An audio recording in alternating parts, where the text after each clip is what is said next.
Oke, ini kenapa mati? Ya baiklah.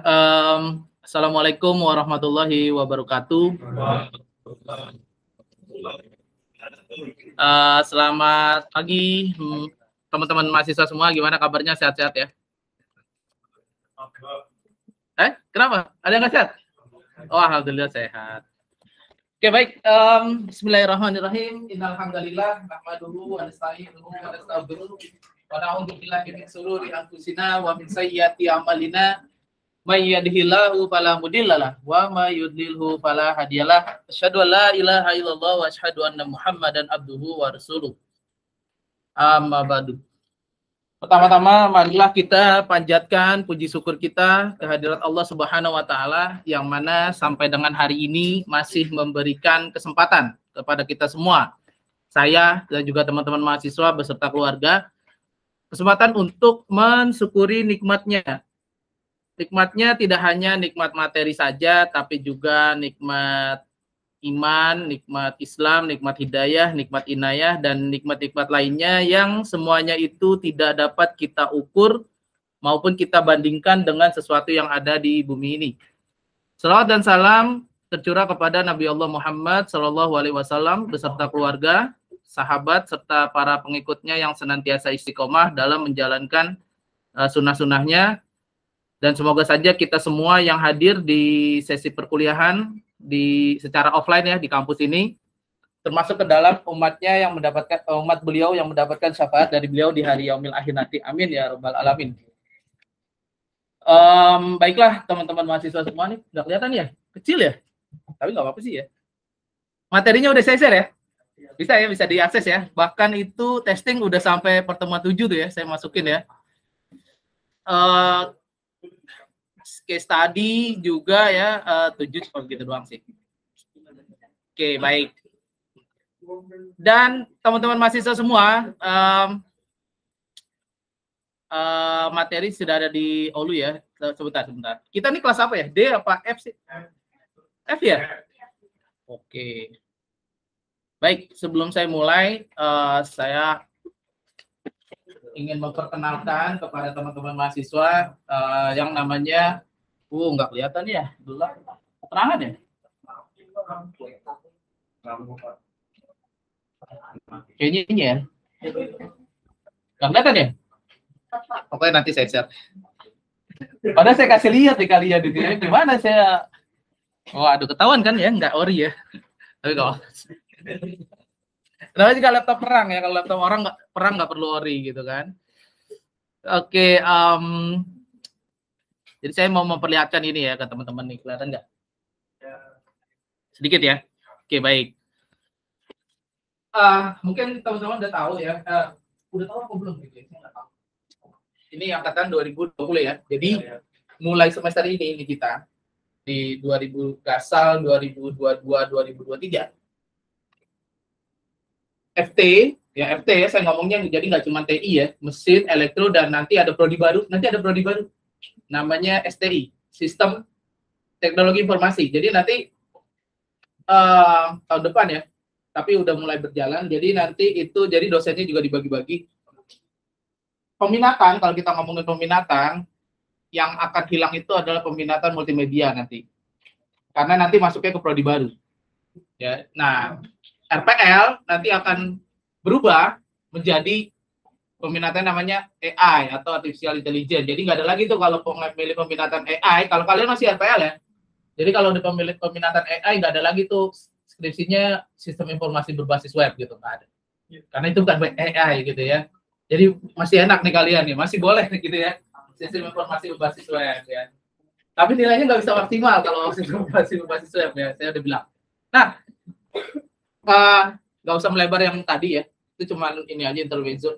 Yang saya ingin perkenalkan bahwa tadi mulai di semester ini FT akan kita akan memulai ya, nggak cuma di TI ya artinya ya, FT nih kita ngomongnya, di mesin juga di elektro kita akan memulai namanya akreditasi internasional. Insya Allah dalam waktu 2 tahun targetnya adalah bisa akreditasi internasional. Jadi kita bukan ngomongin akreditasi nasional lagi tuh yang A, B, C gitu ya, atau sekarang berubah namanya jadi unggul, baik sekali gitu ya, baik gitu. Jadi kita nggak tetap akreditasi nasionalnya tetap karena itu syarat dari Dikti. Tapi ini ya, ini saya jadi nggak lihat. Nah, tapi apa namanya? Tadi mau ngomong apa ya? Akreditasi internasional ya. Jangan kalau gini direkam ya. Jadi kita mau akreditasinya internasional, kita beracuan kepada kalau informatika itu ada namanya Seoul Accord ya, Seoul ya, tahu ya Seoul ya, yang opa-opa gitu ya.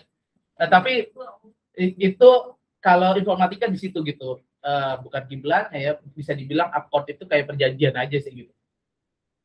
Nah, tapi kita selain di Seoul Accord nanti kita akan ke Washington Accord. Jadi nanti ada 2 dan kita mulai di semester ini. Nah, kalau kita ngomongin akreditasi internasional, balik lagi nih. Tujuan saya memperkenalkan ini. Artinya yang namanya menilai mahasiswa ya, itu tidak harus menunggu tugas, tidak harus menunggu UTS, tidak harus menunggu UAS. Saya ulang lagi nih. Yang namanya melakukan penilaian kalau akreditasi internasional itu tidak harus menunggu pada saat ujian atau tugas. Jadi di kelas pun itu bisa masuk nilai, gitu ya. Ya, makanya saya kasih lihat yang kayak gini. Jadi ada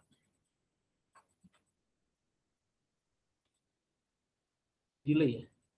Padahal saya kayak gini. Jadi di sini ada pertemuannya gitu ya. Ada sesi 1, sesi 2, sesi 3. Ya.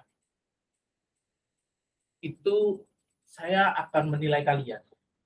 Siapapun yang mau, sekarang karena masih perkenalan, siapapun yang mau, nantinya mungkin kalau udah 2 tahun, dipaksa. Setiap pertemuan itu penilaian, jadi nggak perlu ada UTS, ada UAS. Nantinya ya 2 tahun, jadi makanya saya bilang, kalau mau lulus cepetan gitu ya. Cepetan gitu, kan kalian di semester 5 kan? Semoga nggak kena ya, semoga nggak kena, karena ya itu dia. Jadi kalau mau lulus cepetan. Jadi saya memperkenalkan ini, karena kita baru mulai, saya perkenalkan, dan nggak cuma saya mungkin, saya nggak tahu dosen lain mungkin ada ya, saya nggak tahu. Tapi jadi kita menilai di setiap pertemuan.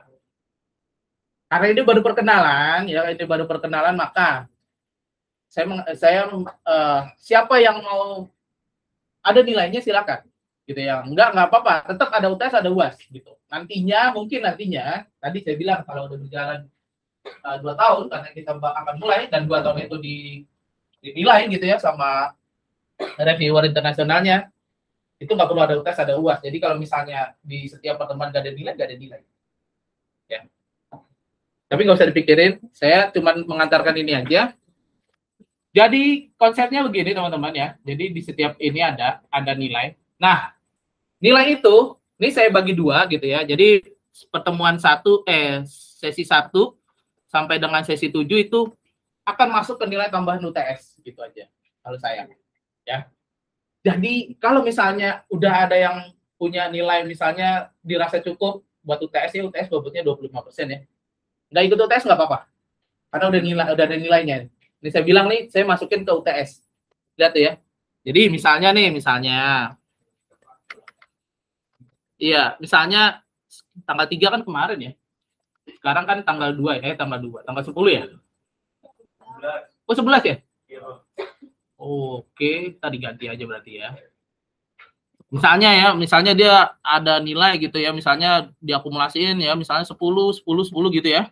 Terus sampai ujung ya, maka dia nggak merasa, Pak saya nggak usah tes gitu, nggak apa-apa juga. Gitu. Ya, tuh ya, jadi udah ada nih nilainya di sini nih. Gitu. Dan ini akan saya share di setiap pertemuan. Di OLU nanti ada rekapan ini. Gitu. Jadi kalian bisa akses, kalian bisa tahu ya, saya selalu fair sama nilai, nggak ada yang ditutup-tutupin, silakan aja. Mau ada salah input juga, saya perbolehkan kalian diskusi sama saya gitu kan ya, yang penting jujur aja. Jadi kalian bisa lihat progres kalian tuh nilainya, nggak perlu ikut UTS Pak, karena udah ada nilainya udah cukup lah 80 menurut saya UTS nggak apa-apa juga. Kalau 80 masih mau ikut UTS juga nggak ada masalah gitu, ya. Yang pasti nilai ini ada gitu ya. Jadi udah punya nilai awalnya tuh 80 gitu ya sebelum mulai UTS gitu. Bisa dipahami nggak nih? Bisa ya? Kalian baru perkenalan nih, baru perkenalan ya. Jadi yang namanya sesuatu yang baru itu nggak bisa langsung dipaksakan gitu ya. Nggak bisa. Makanya saya memperkenalkan ini dari awal nih, gitu ya. Oke. Itu ya tadi ya. Jadi misalnya di setiap pertemuan akan ada pertanyaan. Silahkan kalian menjawab gitu ya. Silahkan gitu ya. Akan saya catat pasti. Gitu ya. Makanya saya bilang nilai ini buat siapa yang mau gitu ya. Karena sekarang belum dipaksa. Nantinya 2 tahun lagi mungkin ya. Kayaknya sih 2 tahun ya di roadmap-nya itu nggak akan ada UTS UAS. Jadi nilainya dari setiap pertemuan. Ya. Jadi sekarang ini tetap ada UTS UAS. Cuman saya tetap ada nilai-nilai setiap pertemuan kayak gini. Jadi jangan kaget misalnya si A Pak dia nggak ikut UTS nggak UAS tapi nilainya ada gitu maksimal. Itu dia saya bilang ini akan saya share setiap pertemuan di Holu gitu. Jadi kalian bisa akses, jangan kaget temennya nggak ikut UTS nggak ikut UAS tapi kok ada nilainya gitu. Apakah dia dekat sama saya atau gimana? Ini kalian bisa lihat gitu ya. Jadi jangan ada dusta di antara kita gitu ya. Oke ya, saya udah mengantarkan nih mengenalkan ke kalian gitu ya. Oke. Itu ya, jadi ya nanti akan ada pertanyaan ya. Silakan bagi yang mau gitu ya, bagi yang mau. Oke, itu mana ya tadi? Ini ya. Oke. Kegedean ininya itu. Baiklah, kita ke materi kita hari ini, teman-teman mahasiswa. Pengantar ya. Sesuatu itu kalau pertama pasti pengenalan dulu gitu ya. Pengantar. Kemarin kita udah mengenal ya. Mengenalkan gitu ya kota kuliah. Cuman yang satu miss sama saya nih, siapa ya ketua kelasnya di sini ya? Belum ada ya? Oke. Oh, saya kira kamu nangis. Enggak, saya kira nangis kan. Enggak apa-apa ya. Sakit itu sesuatu yang alami, natural. Oke, baik.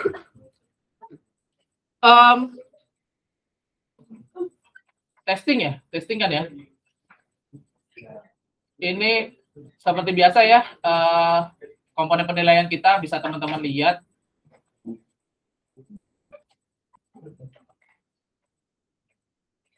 Oke, jadi nantinya pertanyaan saya itu sesuai yang ada di materi gitu ya. Nggak jauh-jauh dari materi. Silakan mau cari searching, browsing nggak apa-apa, nggak ada masalah juga. Cuman mau lihat materi juga nggak apa-apa. Materinya kan udah di-share ya, gitu ya, udah di-share.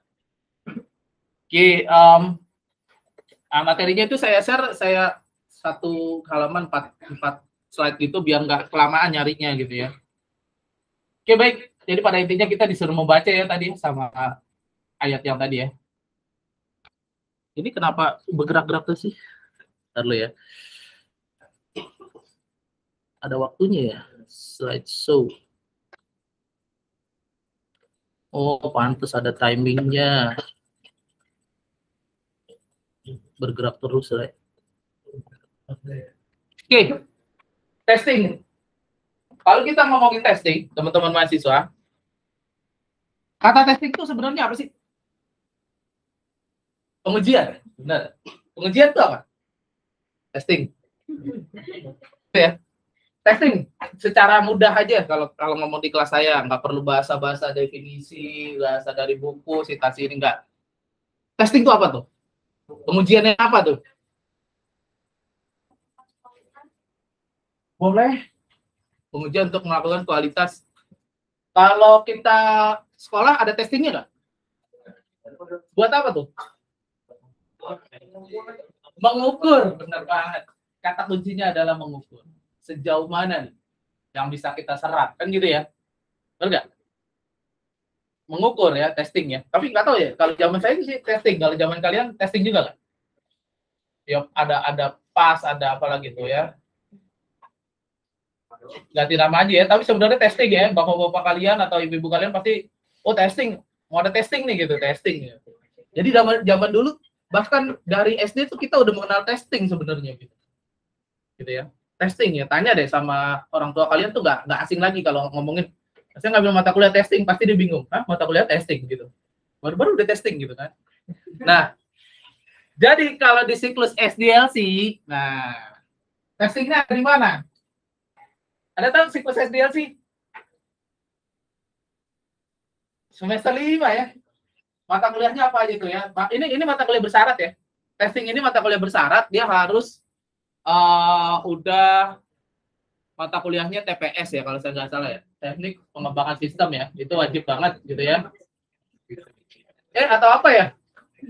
Kenapa? Belum ngambil TPS ya? Dosennya nggak bisa satu semester. Masya Allah, itu bukan nggak masuk liburan kali. Gila gitu Pak ya. Serius ya? Oh iya itu ya. Iya udah. Tapi kan ada materi ya. Ada. Berapa jurnal 200 halaman Pak? Jurnal. E-book tapi ada e-book ya? Ada. Ya berarti nggak paham dong SDLC. Tapi dapat maksimal ya A ya? Udah nggak usah diperdebatkan gitu ya. Berdebat gitu ya. Oke baik, SDLC lah ya. S-nya apa nih S-nya nih? Ya sistem. D-nya? Developer. L-nya? Nah, C-nya? Nah itu tahu SDLC. Tapi nggak tahu. Hebat loh, nggak pernah masuk tapi mahasiswanya tahu. SDLC ya. Jadi SDLC apa tuh? System Development Life Cycle. Apa tuh jadi? Aduh, ini begini teman-teman. Jadi saya ngasih gambaran ya. Pada saat sidang nanti, ini pada saat sidang itu yang ditanya bukan yang susah-susah, bukan yang levelnya 12, bukan. Yang ditanya bukan yang levelnya 12, yang levelnya 1. Yang ditanya itu kepanjangan SDLC. Tapi pertanyaannya berurut gitu. Jadi misalnya gini ya, kalau skripsi kalian tentang sistem gitu ya, informasi berbasis web lah gitu ya, atau di sekolah atau di rumah sakit. Yang pertama kali ditanya itu SDLC.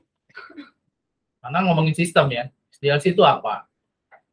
Nah, terus ini pengertiannya apa? Tujuannya apa? Jadi ada pengertian, ya definisi gitu, ada tujuan. Nah baru kita melihat metode SDLC-nya pakai apa. Kalau kita ngomongin metode SDLC ada apa aja? Metode SDLC. Pernah dengar waterfall gitu? Nah itu ya, yang itu gitu. Waterfall dan teman-temannya ya. Ada apa lagi? Waterfall punya pengembangan loh. Waterfall itu teknik SDLC paling tua. Waterfall. Terus dikembangin lagi jadi Agile. Kamu pernah dengar ya? Selain waterfall apa deh? Selain waterfall, saya nggak ngomong pengembangannya deh. Selain waterfall apa? Ini ada waterfall. Selain waterfall, ada apa? Incremental itu waterfall justru. Prototype, benar, prototype. Prototype ini pengembangannya RAD, pernah dengar nggak? Rapid Application.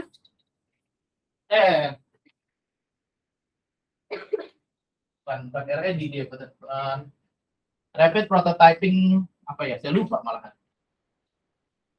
Oke, ini prototype. Terus ada lagi? Jadi ada waterfall. Hah? Agile pengembangan waterfall. Iya, rapid apa tuh?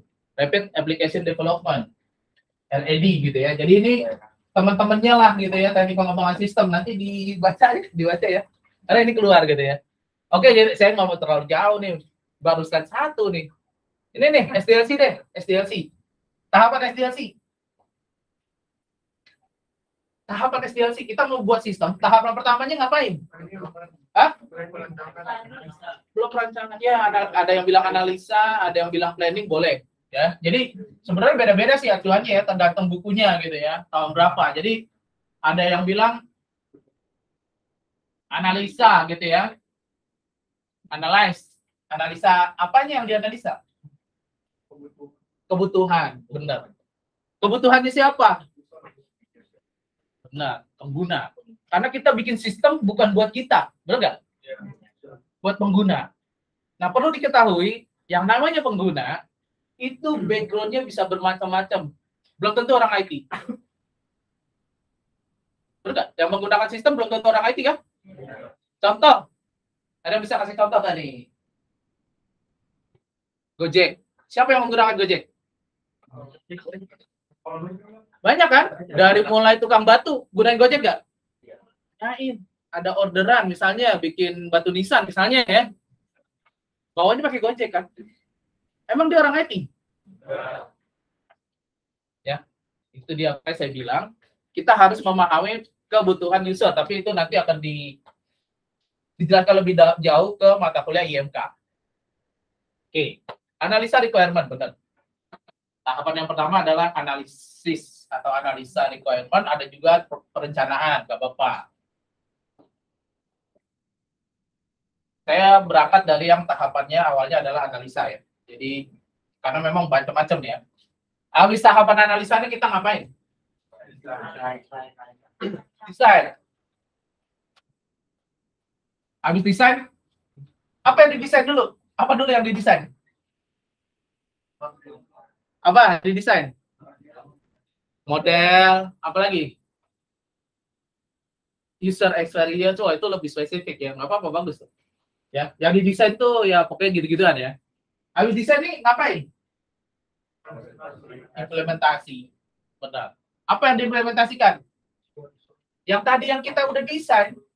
Jadi kalau misalnya teman-teman ngoding, ya teman-teman ngoding pakai bahasa C, itu kan membuat dia berada di sini antara desain sama implementasi gitu ya coding itu. Requirement-nya apa tadi ya? Analisa requirement-nya apa? Requirement-nya apa? Misalnya bikin codingan tentang apa ya? Kalau suku data tuh core gitu ya, gitu-gitu ya, core apa gitu ya, yang simple-simple gitu. Habis implementasi ngapain? Testing. Jadi kita berada di sini nih.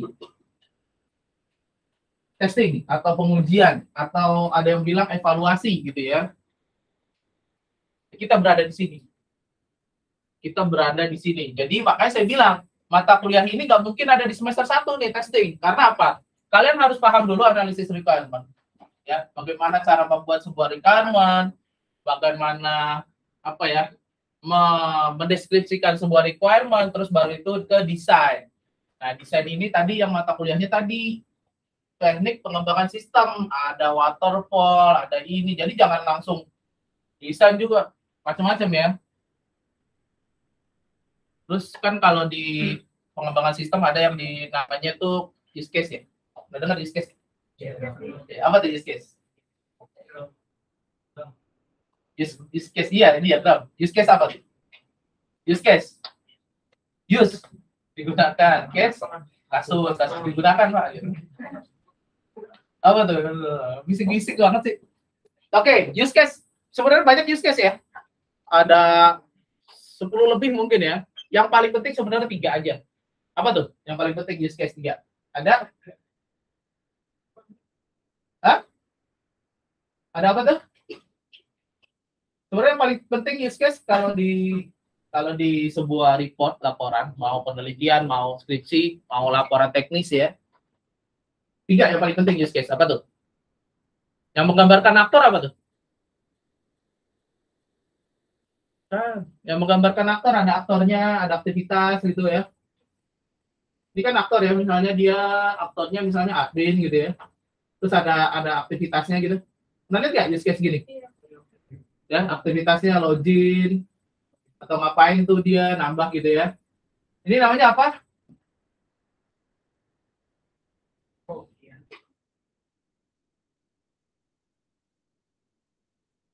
Oke deh. Terus ada lagi apa deh? Selain yang itu, kita cari ya. Selain yang itu apa tadi? Pernah dengar yang menggambarkan aktivitas-aktivitasnya gitu ya. Jadi kan ini cuma pengantar itu ada aktivitasnya secara berurut gitu, login ngapain gitu. UML ini tadi, oke benar banget UML. Terus itu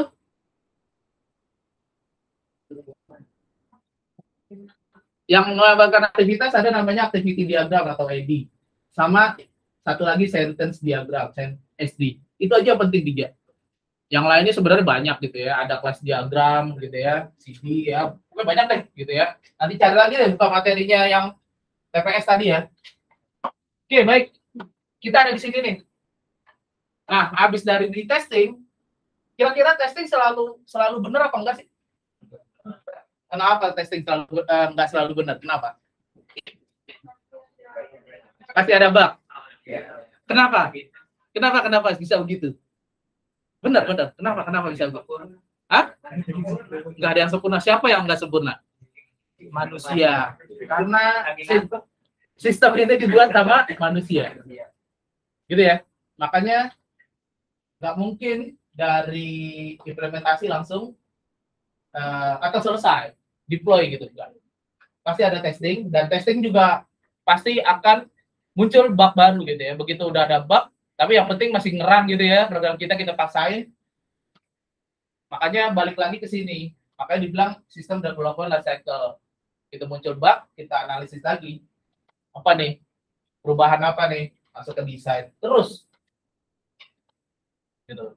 Jadi makanya kalau di sebuah pengembangan sistem gitu ya, teknik pengembangan sistem, ketika ada kebijakan baru dari pemerintah ya, itu faktor yang mempengaruhi gitu ya, pengembangan sistem dan lain sebagainya ya. Jadi makanya terus berputar, terus berjalan. Oke, testing program. Nah, ini ngomonginnya program nih, bukan sistem. Testing program ini muncul secara simultan, artinya pasti muncul bersamaan dengan pengalaman pertama dalam menulis program. Siapa di sini yang baru pertama kali nulis program langsung nggak ada bug? Hello World. Iya, siapa? Saya nanya kan. Nggak apa-apa, tunjuk aja. Oh iya, tapi saya nulisnya Hello World Pak. Iya, oke gitu kan. Boleh kan, bener kan, nggak ada masalah. Emang itu Hello World wajib ya? Pasti kita kenalan sama Hello World gitu ya. Bener ya? Mau pelajarinnya Java, apa gitu, pasti Hello World. Jadi bahkan makanya kalau di bahasa pemrograman itu kita nggak bisa langsung deploy, adanya apa sih namanya ya, compile gitu ya, kita compile dulu kan gitu ya, baru run gitu kan ya, harusnya gitu ya, nggak jangan run dulu gitu. Kenapa? Karena kita lihat errornya dulu ada apa enggak. Nah, kenapa di awal debut ya, jadi gini, pada saat istilah testing ini ditemukan gitu ya, bukan di awal debut ya. Tadinya dia hanya merupakan sebuah aktivitas yang hanya menemukan error saja di sebuah program. Gitu ya. Error di sebuah program, bukan di sistem nih ya, di sebuah program. Nah, tapi selain menemukan error, dia juga tujuannya untuk mengoreksi atau memperbaiki ya, atau menghilangkan gitu ya. Jadi ada mengoreksi, memperbaiki, menghilangkan gitu ya. Ya pada intinya sih bug-nya kita minimalisir gitu ya. Nah, tapi sudut pandang yang tadi tuh ya, yang pada awal-awal itu berubah setelah di tahun 57 gitu ya. Muncullah perbedaan antara testing dengan debug. Nah, ini baru mulai beda. Awalnya semua testing atau awalnya semua debug. Tahu nggak kenapa muncul istilah bug? Ada yang tahu nggak? Mata kuliah arsitektur komputer sih ini ya. Masa saya pernah jelasin ya kelas saya dulu. Kenapa muncul bug gitu, istilah bug? Tahu? Komputer pertama kali itu yang gede-gede itu tujuannya buat apa? Buat apa? Kenapa pada amnesia semua nih ya? Banyak kan full strength nih kayaknya nih. Pertama kali komputer tujuannya buat apaan?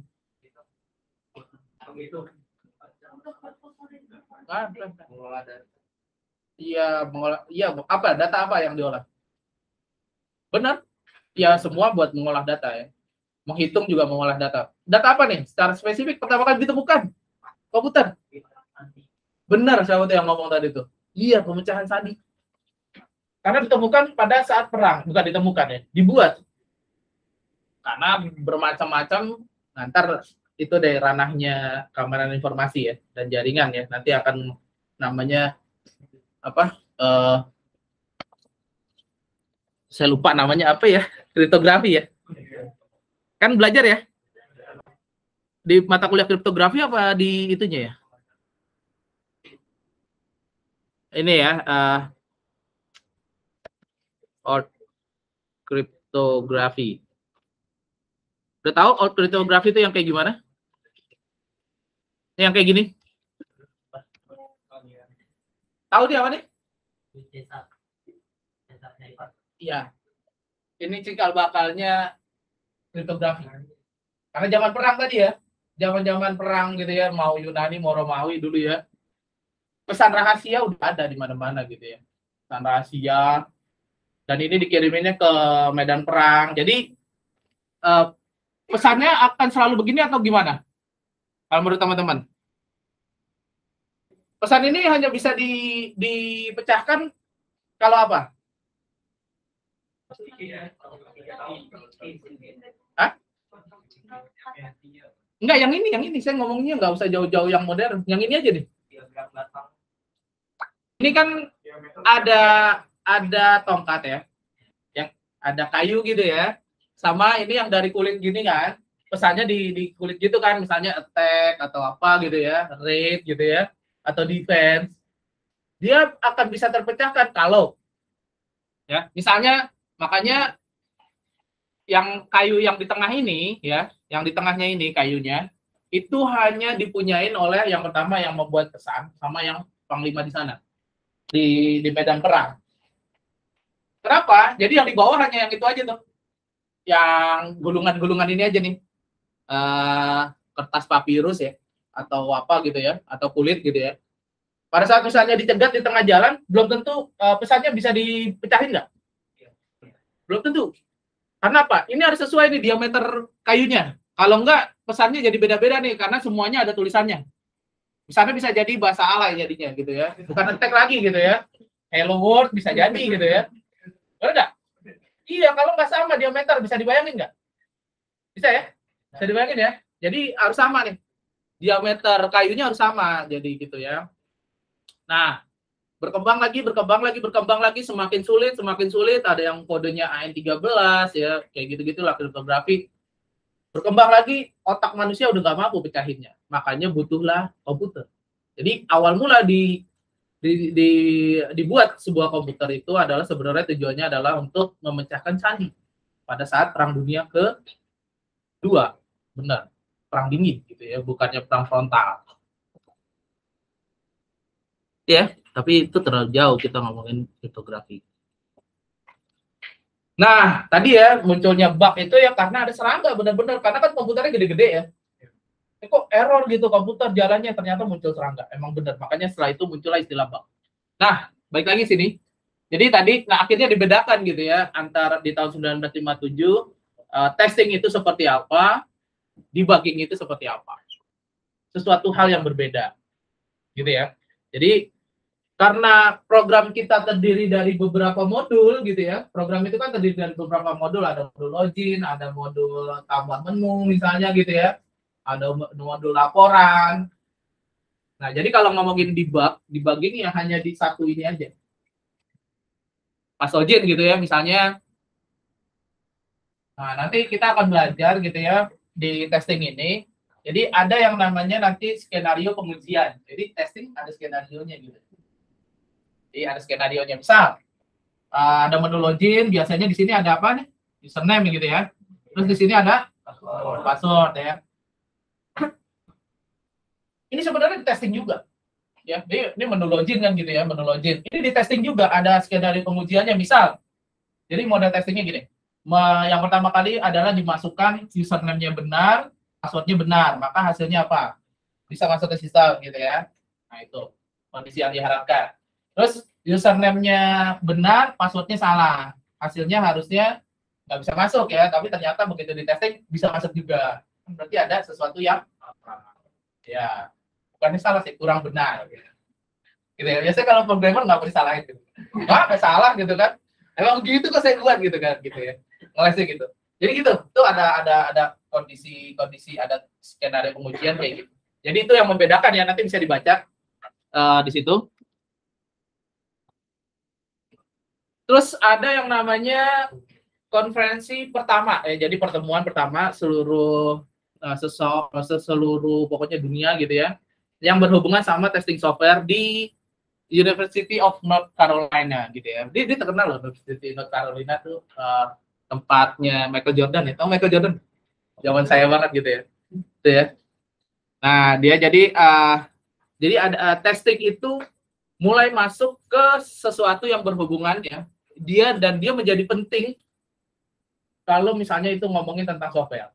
Gitu ya. Tadinya nggak perlu ada testing nggak apa-apa. Tapi sekarang semenjak 1972 itu harus ada istilahnya apa ya, QC-nya lah, QA-nya atau QC-nya, quality control-nya, dan itu harus di-testing. Software tersebut harus benar-benar di-testing. Gitu ya. Ada buktinya software tersebut sudah di-testing. Masalah ada bug atau enggak sebenarnya yang tahu tuh programmer sama ininya ya, sama Allah gitu ya. Tapi tetap di state gitu, artinya fungsinya jalan kan gitu ya.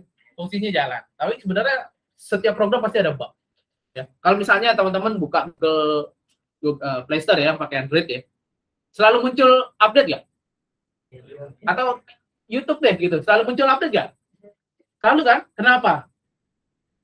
Sekelas Google loh itu mendeploy aplikasi, tapi selalu muncul update setiap 2 minggu. Karena ada bug-bug kecil, selalu ada bug. Apalagi yang upload video-video nggak jelas ya, video prank gitu, bisa munculin bug nggak sih? Jadi pokoknya itu selalu ada bug, makanya diupdate terus tuh setiap 2 minggu kalau nggak salah kalau Google ya, Facebook dan lain-lain. Pasti ada bug. Beberapa definisi tentang testing ya. Jadi ada yang bilang si Hetzel ini tahun 73 testing merupakan proses pemantapan kepercayaan. Jadi ketika sesuatu itu udah di testing, itu akan jadi lebih reliable, lebih mantap, lebih terpercaya gitu ya. Sama mahasiswa juga gitu ya. Jadi teman-teman sebelum dipublish gitu ya, bukan dipublish ya, sebelum dilepas keluar gitu ya di dunia kerja, di dunia industri ya, kita testing dulu. Testingnya pada saat apa? Pada saat testing mata kuliah ya. Pada saat skripsi apalagi gitu ya. Itu kalian diuji dulu. Kenapa? Ya sebenarnya lebih dimantapkan gitu ya, lebih dimantapkan. Akan kinerja program atau sistem sebagaimana yang diharapkan tadi ya, diharapkan oleh siapa? Oleh user atau pengguna. Nah, kalau menurut Mayer, testing merupakan sebuah eksekusi program secara intens untuk menemukan error. Jadi memang kalau tujuan testing ini kita menemukan error. Jadi saya nggak tahu kenapa ya. Jadi ada beberapa kakak-kakak kelas kalian itu yang lulusnya jadi orang testing gitu ya, orang testing. Dia ngetes sebuah software gitu ya, atau sebuah aplikasi. Dia kalau nggak nemuin bug malah dia targetnya harus nemuin bug. Luar biasa kan? Jadi benar nih, menurut definisinya si Myers, untuk menemukan error. Jadi orang yang kerjanya di bidang testing itu harus nemuin bug. Gitu. Karena apa? Karena nggak mungkin banget itu nggak ada bug sama sekali. Program gitu ya. Udah gitu, kalau di dunia industri, dunia kerja gitu ya, satu software itu bukan dibuat sama satu orang. Dibuatnya sama tim gitu ya. Makanya tadi ada yang bikin modul login, ada yang bikin ini baru diintegrasikan. Nah, pasti integrasi begitu tuh, pasti ada bug. Ya. Apalagi misalnya yang login aja nih ada bug-bug dikit oh udah nih oke gitu ya. Sama, yang lainnya juga begitu mau bilangnya gitu ya. 4 programmer yang beda, begitu diinin muncul bugnya jelas banget gitu. Makanya saya bilang pasti ada bug. Nah, menurut si Hetzel nih tahun 83 dia revisi ya, baru menemukan ilham gitu ya. Direvisi lagi. Testing ternyata nggak cuma proses pemantapan kepercayaan, tapi juga dia merupakan sebuah aktivitas yang digunakan untuk mengevaluasi suatu atribut atau kemampuan program. Wah, lebih panjang ya. Jadi sebenarnya dia lebih panjang sih. Pada intinya, apakah sistem tersebut sudah memenuhi kebutuhan atau hasil yang diharapkan? Jadi memang tujuan kita buat sebuah program itu goals-nya, targetnya atau goals-nya itu ya user sih sebenarnya. Makanya ketika nanti kita melakukan testing, begitu selesai, itu ada namanya UAT, User Acceptance Test. Ini yang penting. Begitu ditandatangani sama user, kita udah lega. Programmer biasanya udah lega. Wah, udah diterima. Walaupun ada bugnya gitu ya. Berarti udah diterima. Kalau dia minta, wah mesti ketemu lagi ya, Bapak udah tanda tangan gitu ya. Dia nggak apa-apa ini. Ya udah, berarti ada fee lebih lagi. Ya. Pada intinya ini, kalau ini belum ditanda tangan ya kita belum lega. Tapi ingat juga, kalau requirement-nya diminta ini ternyata ditambahin, artinya ada istilahnya ada penambahan requirement atau addendum gitu ya kalau di surat perjanjian, ya beda lagi sama ini gitu loh. Ya, ini spesifik sesuai user requirement dia, misalnya ada 4 requirement-nya, yang penting bisa ngeprint, yang penting bisa login, apalagi gitu ya. Ya udah sesuaiin aja. Gitu.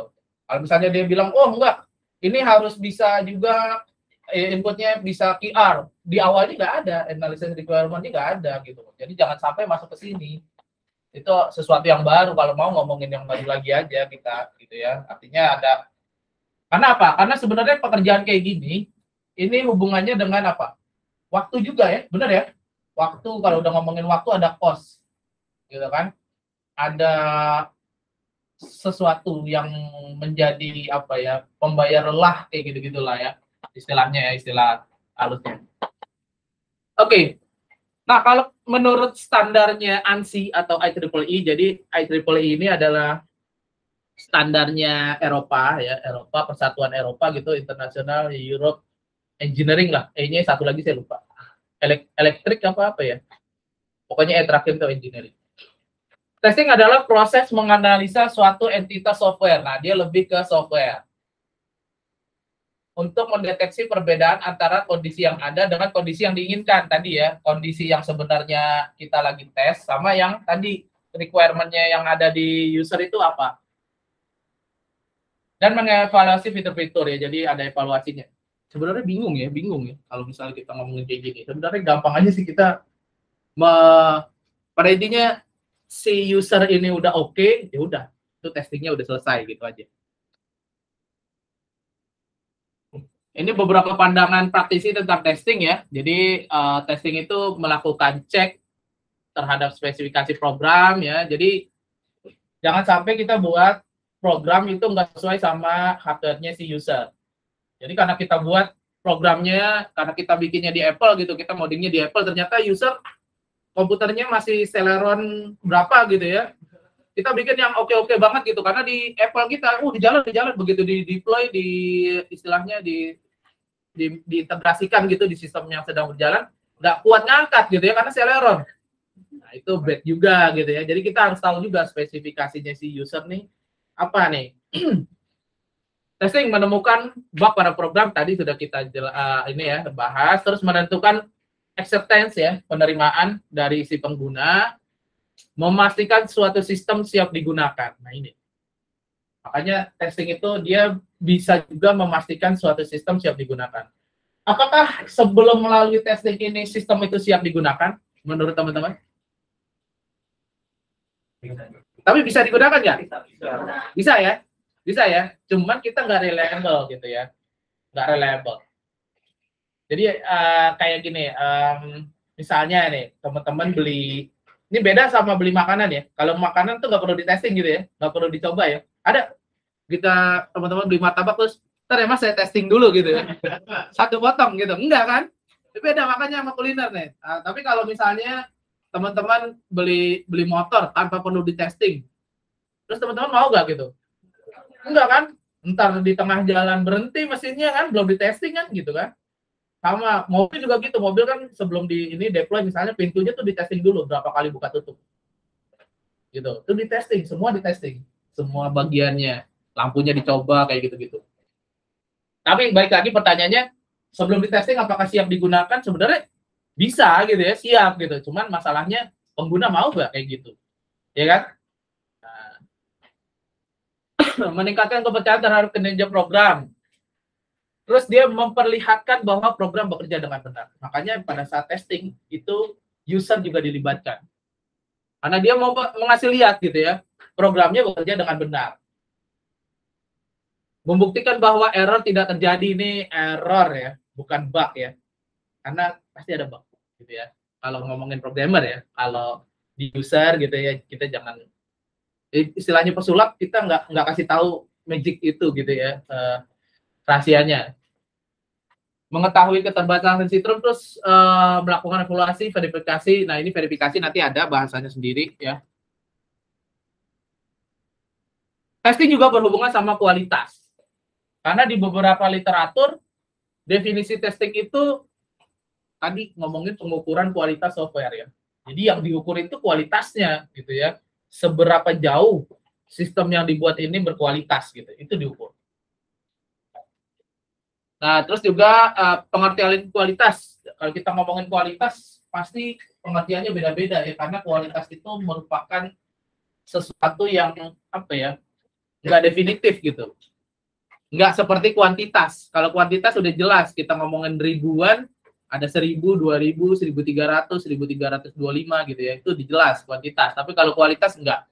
Misal saya ngomongin kualitas nih ya, yang gampang-gampang. Saya melihat pemandangan, ya, misalnya di depan deh ya, depan sini. Menurut saya itu pemandangannya kualitasnya baik. Gak tahu kalau menurut teman-teman.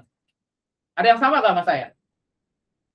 Di depan sini, saya melihat nih kualitasnya baik. Ada yang sama gak sama teman sama saya nih? Gak ada yang sama ya? Beda semua ya? Nah, gak ada yang sama satu pun kan? Atau ada juga yang sama gitu ya? Artinya punya pandangan yang berbeda-beda gitu ya kalau kita ngomongin kualitas, karena nggak jelas gitu ya, bukan nggak jelas ya, tidak definitif gitu ya. Sama kayak misalnya kita cerita misalnya sama teman sebangku ya, atau sama bestie gitu ya, kemarin pulang kampung ya ke Bandung misalnya ya, pemandangannya bagus. Nah, temennya yang udah pernah ke Bandung kayak biasa aja, nggak bagus, kan beda kan. Kualitas orang ngomong bagus itu beda kan, untuk pemandangan itu untuk pemandangan, apalagi untuk software. Saya pernah bahas bahwa misalnya tingkat apa namanya ya, tingkat awareness seseorang untuk security. Kalau kita ngomongin security itu beda-beda. Tadi makanya saya bilang lagi nih, security tahu security ya, keamanan gitu ya. Ya karena sekarang kan lagi zamannya yang biorka gitu ya. Nah, tingkat keamanan seseorang ini akan berbeda-beda. Satu orang, walaupun misalnya kita nggak usah ngomongin orang yang backgroundnya di luar IT gitu, kita nggak usah ngomongin itu. Gitu. Itu udah jelas beda. Misalnya kalian aja, backgroundnya sama-sama IT, sama-sama di semester 5. Pasti tingkat pengamanan tentang security terhadap kalian nih akan beda-beda. Misal saya kasih contoh gini, maka ini hubungannya sama kualitas ya. Di sini ada yang punya laptop ya, ada ya, ada yang laptopnya nggak dipasswordin gitu, langsung masuk aja gitu, ada ya. Nah itu dia. Berarti dia, menurut saya dia ada di sini. Tangga yang di sini. Kenapa? Dia nggak dipasswordin? Kenapa? Biar gampang masuknya gitu ya.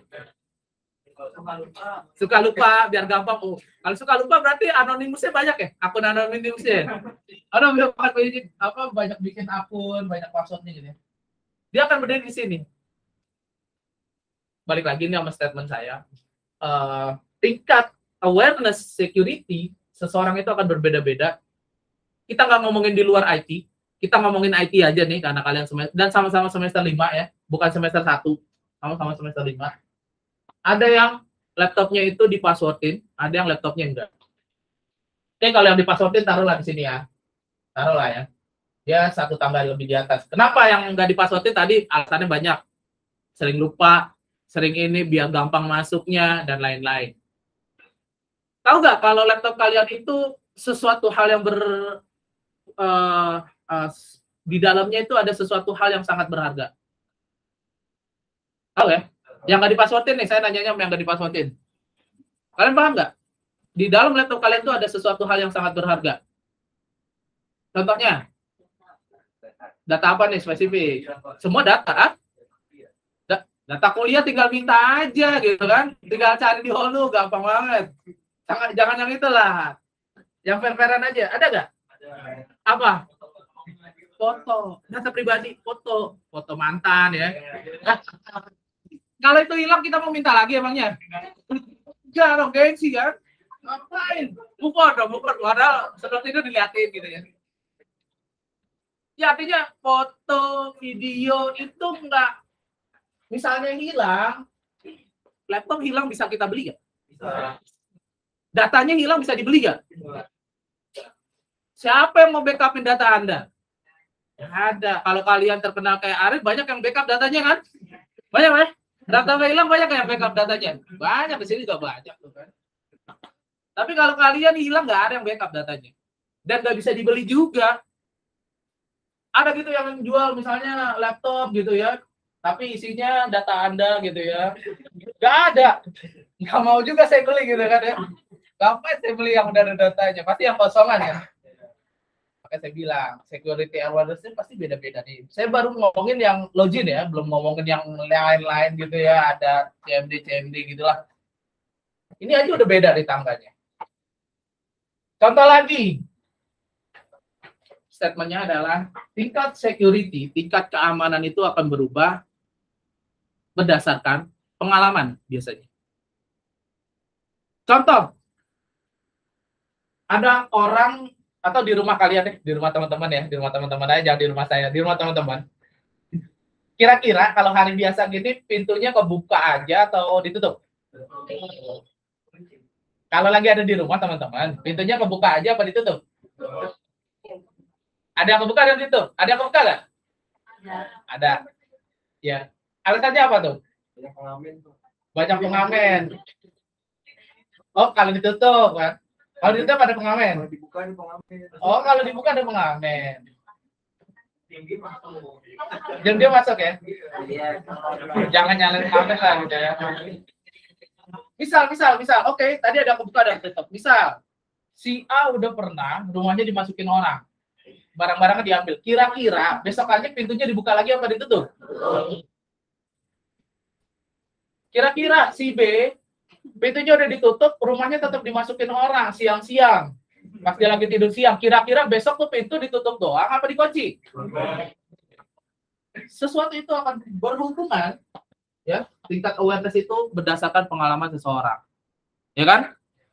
Semakin nambah pengalamannya, ya, dia akan lebih aware nih.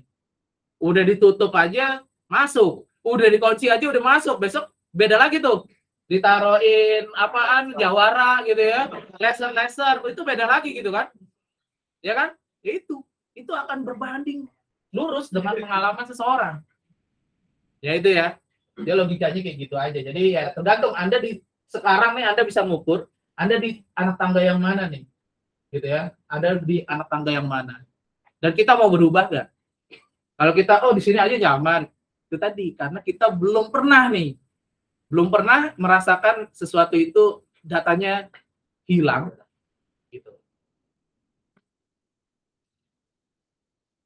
Sebenarnya nggak mesti di ini ya. Ada metode lain ya, namanya backup. Tapi saya nggak mau terlalu jauh ya. Kalau kita ngomongin backup itu udah di mata kuliah yang berbeda. Testing itu nggak ada urusannya sama backup. Gitu ya. Ya kalau udah ngomongin backup ini akan berubah lagi nih, gitu ya, akan berubah. Oke Pak, saya ini tapi data saya terbackup lagi gitu ya, itu kan berbeda, gitu ya. Tadi paham ya?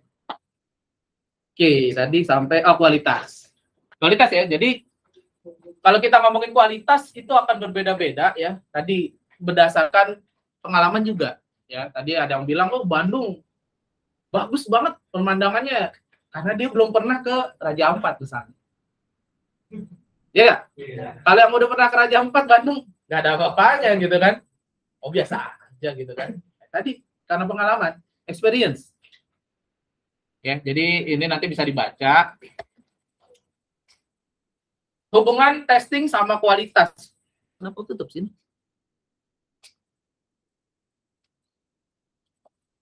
Nah, hubungan testing dengan kualitas ya.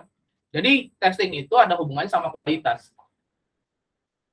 Ini nggak kelihatan ya.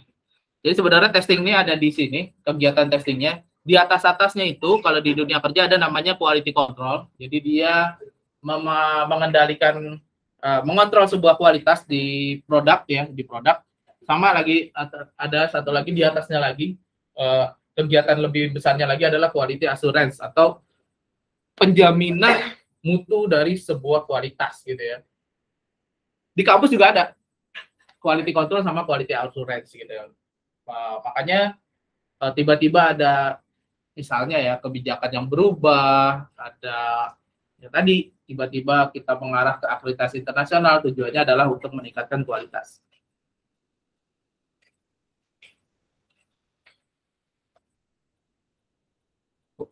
Berubah. Nah. Oke, faktor yang menjadi tolak ukur bagi kualitas di testing, di mata kuliah testing implementasi. Kalau kita ngomongin faktor kualitas sebuah software atau perangkat lunak itu dibedakan menjadi 3 faktor. Ya, ada fungsionalitas atau kualitas dalam. Ya, jadi kenapa dia fungsionalitas disebut kualitas dalam? Karena di sistem itu, di software atau ngomongin perangkat lunak ya software, yang penting itu fungsinya, gitu ya. Jadi kualitas di dalamnya software itu, maka dibilang dia kualitas dalam. Ada rekayasa atau kualitas luarnya, bagaimana software tersebut mampu mengubah apa ya, bisa dibilang bukan pola pikir sih, behavior berubah nggak ya? Behavior bisa berubah ya. Jadi yang tadinya manual jadi berintegrasi dengan sistem gitu ya, dengan software. Terus ada adaptabilitas. Nah, ini kualitas ke depannya sih sebenarnya ya, mau dikembangin seperti apa itu faktornya. Ya, jadi ketiga faktor ini bisa juga disebut sebagai dimensi dari ruang lingkup kualitas software ya. Ini ada di berikutnya. Jadi yang mempengaruhi fungsionalitas itu ada kebenaran atau correctness ya. Jadi bukan kebenaran, sebenarnya ya kepastian sih ya, correctness, kebenaran boleh ya, kepastian boleh. Ada reliability atau reliabilitas ya bahasa Indonesianya. Jadi handal ya, software itu handal gitu ya. Terus software tersebut usability, bisa digunakan dengan baik ya. Bisa digunakan dengan baik ya. Terus dia integritas. Jadi yang dimaksud integrity ini bisa juga hubungannya sama kepastian. Jadi kayak misalnya teman-teman masukin di kalkulator 1 tambah 1 itu nggak mungkin hasilnya 3 atau 5 gitu, enggak. 1 tambah 1 2, itu integritas. Gitu ya. Jadi kalau orang dikatakan berintegritas, dia akan tahu mana yang baik, mana yang benar. Nggak ada di tengahnya abu-abu. Jadi laki-laki perempuan, nggak ada di tengahnya. Gitu ya. Tapi kalau misalnya dari pengalaman saya bikin software itu ya tadi saya pernah sampaikan, kalau di Thailand ternyata dia nggak mau cuma 2 jenis kelamin. Ya. Serius, saya pernah dapat klien dulu waktu masih jadi programmer. Perusahaan Thailand minta ditambahin. Nggak cuma 3 ya, 5 dia mintanya. Bingung ya? 5 dia minta, ada jenis kelaminnya 5. Ya tinggal dicari aja apa gitu ya. Gitu. Dan kalau teman-teman ini ya bahasa Thailand juga ya, dia abjadnya beda sama kita. Kalau kita 26 apa 27 ya? 26 ya. Kalau dia bisa lebih tuh. Berapa? 44 ya, saya nggak tahu gitu. Pokoknya lebih gitu. Serius, dia lebih. Dan saya pernah punya mahasiswa Thailand, iya. Abjadnya, ya kan ini kan dulu ada kelas karyawan. Kelas internasional ya. Ada mahasiswa Thailand, ada 3 orang.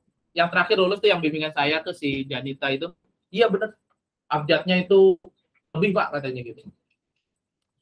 Oke, terus rekayasa. Nah, kualitas dalam ini hubungannya sama bagaimana software tersebut efisiensi dan software tersebut mampu dites.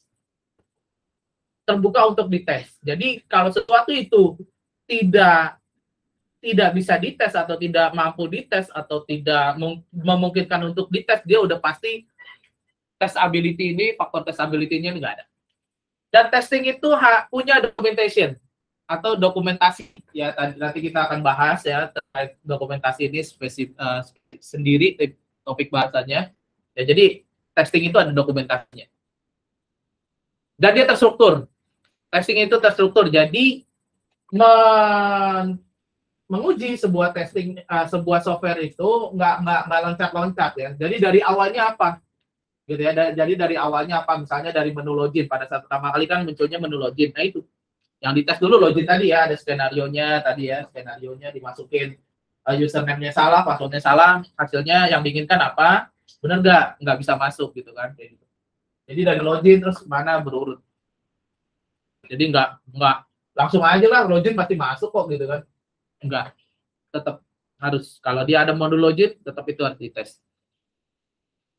Kualitas ke depan, bagaimana pengembangan ke depannya atau dia bisa beradaptasi dengan perkembangan zaman gitu ya, adaptabilitas gitu ya bahasa Indonesianya.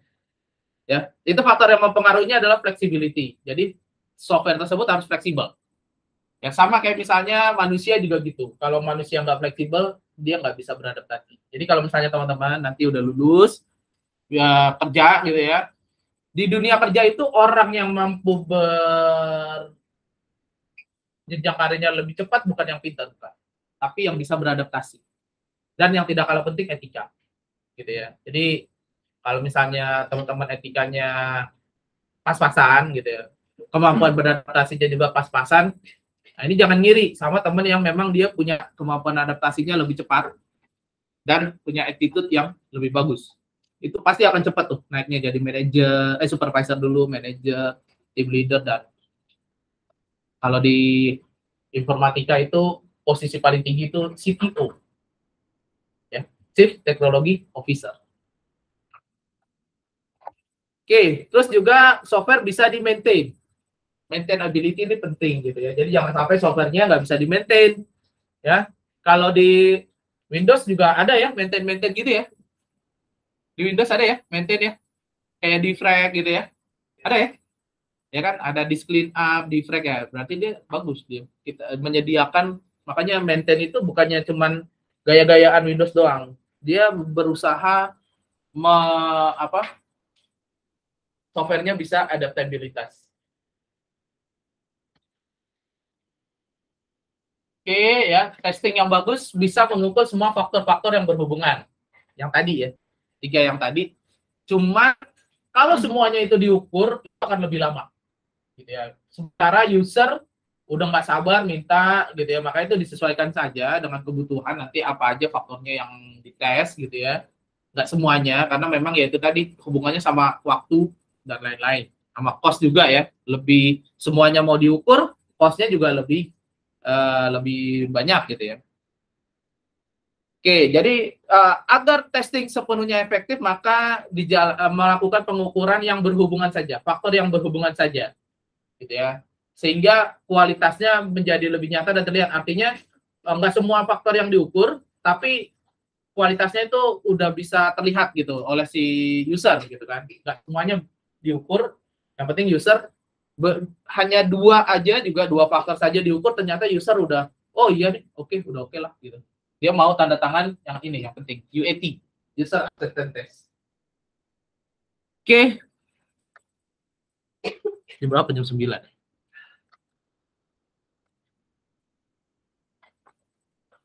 Nah, di studi kasus di tahun 95 ya, di US gitu ya, itu telah menghabiskan dana 81 billion ya. Setelah diakumulasi, perusahaan-perusahaan di US itu di tahun 95 di survei itu menghabiskan total dananya 81 billion untuk software-software yang dibatalkan. Ya, ada yang dibatalkan 31%-nya karena belum selesai. Ada yang 53%-nya itu dibatalkan karena pembengkakan biaya. Jadi biayanya lebih bengkak daripada nilai estimasinya, gitu ya. Ada juga yang 16%-nya proyeknya selesai, gitu ya, selesai dan tepat waktu. Nah, ini semua karena tadi adanya resiko terjadinya kegagalan proyek.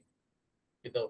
Jadi kalau kita melakukan testing itu untuk mengukur atau orientasinya kepada kualitas ya, maka kita mengurangi resiko terjadinya kegagalan proyek itu gitu ya. Karena di US saja ya, US negara maju, negara berkembang, yang namanya software itu pasti bisa saja mengalami pembengkakan gitu ya, biaya ya. Itu tahun itu ya, karena Kalau tahun segitu, begitu misalnya software udah di-deploy dan tiba-tiba ada bug dan gitu melakukan pengujian ulang, ya softwarenya harus dari ulang lagi gitu ya, analisis gini ini prosesnya panjang lagi. Nah kalau sekarang ya enggak. Kalau sekarang begitu ada bug, udah langsung aja taruh di Play Store, update sendiri, gitu ya. Jadi enggak dulu tuh kayak gitu ya, karena prosesnya ya masih konvensional lah gitu ya.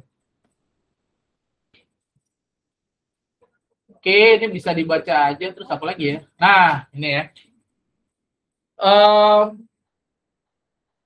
Jadi antara developer sama tester, nah, jadi kalau kita ngomongin testing, yang melakukan testing itu bukan si developernya, bukan orang yang codingnya. Yang melakukan testing itu adalah bukan si user juga, karena user belum tentu backgroundnya IT. Yang melakukan testing adalah orang ketiga, pihak ketiga. Pihak ketiganya bisa perusahaan konsultan gitu ya, atau perusahaan yang lainnya. Yang pasti dia memang bergerak, dia memahami testing. Nah makanya biasanya antara si tester sama si developer ya, ini sama-sama biasanya begitu ya, walaupun senyum-senyum di depan, tapi biasanya belakang tuh udah siap-siap menikam gitu ya. Istilahnya apalagi si developer ya, wah ini mau dibongkar nih, habis bugnya nih gitu kan ya, udah ketakutan duluan gitu ya. Jadi sebenarnya nggak apa-apa sih kalau kayak gitu. Kenapa? Ya tadi karena yang bikin sistem ini adalah manusia ya, hal yang lumrah sih ada bug, nggak ada masalah juga. Cuman ya itu tadi, kita siap aja bagaimana kita mempersiapkan diri kita untuk memperbaiki ya, atau meminimalisir bug yang terjadi lagi gitu kan. Jadi ya nggak apa-apa, ada masa revisi juga nggak ada apa-apa. Oke, yang paling penting adalah menambah kepercayaan mereka itu ya, mereka antara si developer dan tester ya. Oke, itu ya. Jadi karena apa? Karena sesuatu itu ketika sudah di testing tujuannya ya tadi meningkatkan kepercayaan, dan yang pasti nantinya ujung-ujungnya apa? Repeat order ya, repeat order atau RO ya. Sehingga nanti orang akan pesan lagi gitu. Karena apa? Terpercaya, udah dites, testingnya juga udah luar biasa kan. Ya kalau ada bug juga ya maklum lah. Oke, itu ya tadi yang bisa saya sampaikan teman-teman mahasiswa. Terus saya nggak tahu nih kalau di sini. Oh iya, sebelumnya udah pada absen ya? Kalau saya mau, karena absen di sini nih suka beda nih sama yang di itu ya, sama yang di yang yang aslinya nih.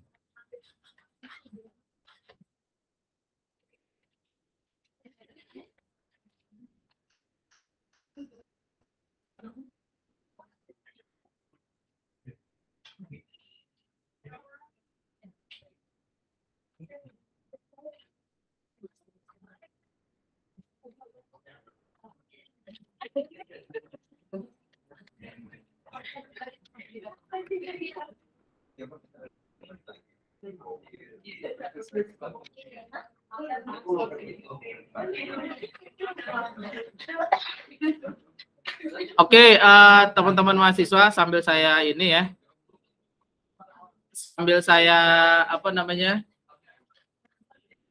oh ya, jangan beranjak dulu ya, saya mau iniin pertanyaan ya. Baik, itu ya. Oh ya, sampai sini ada yang mau ditanyain nggak? Ada yang mau ditanyain? Kalau belum nggak ada yang ditanyain, kita masuk ke sesi pertanyaan nih. Ada yang mau ditanyain nggak? Nggak ada. Kenapa pada diem sih? Ngomong dah, nggak apa-apa ya, ngomong aja gitu ya. Jangan takut-takut. Salah pun nggak apa-apa ya, namanya belajar, nggak ada masalah. Oke, kalau misalnya nggak ada yang ditanyakan, saya akhiri sesi perkuliahan kita ya dengan sama-sama dengan sama-sama membaca hamdalah alhamdulillahirabbil alamin. Kita tutup dengan doa kafaratul majlis. Subhanakallahumma wa bihamdika asyhadu alla ilaha illa anta astaghfiruka wa atubu ilaik. Lebih kurangnya saya mohon maaf. Wassalamualaikum warahmatullahi wabarakatuh. Waalaikumsalam. Oke, saya matiin dulu.